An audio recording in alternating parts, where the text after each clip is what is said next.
Pochi mesi ci separano dalle elezioni amministrative per il rinnovo di sindaci e consiglieri comunali.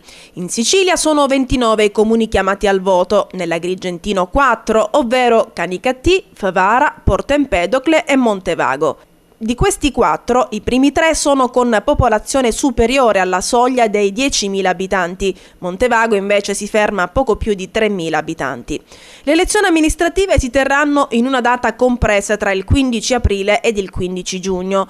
In alcuni comuni i partiti politici hanno iniziato già a farsi sentire, è iniziata la campagna elettorale. Ad esempio a Porto Empedocle c'è già il primo candidato ufficiale, l'avvocato Gianni Amel, già vice sindaco della città marinara.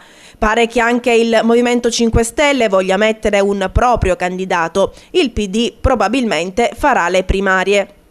A Favara al momento si registra una reazione al voto del solo Movimento 5 Stelle che chiede ai cittadini di fare l'identikit del sindaco ideale.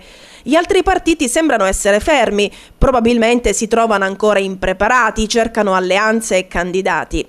Trovare il candidato giusto alla guida del paese dopo che questo è stato letteralmente abbandonato non sarà cosa semplice. Vi è un comune in dissesto che dovrà essere sanato.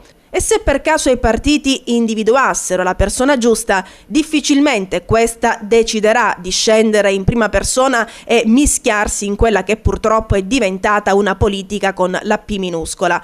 Insomma, a Favara l'unica certezza che abbiamo è che dalla prossima legislatura, per effetto di legge, i membri di Aula Falcone e Borsellino da 30 scenderanno a 24 e che l'indennità di carica sarà notevolmente ridotta. Non ci resta che augurare agli uomini e donne della politica un buon lavoro, con la speranza che si trovino le persone giuste per sanare quello che purtroppo è stato distrutto.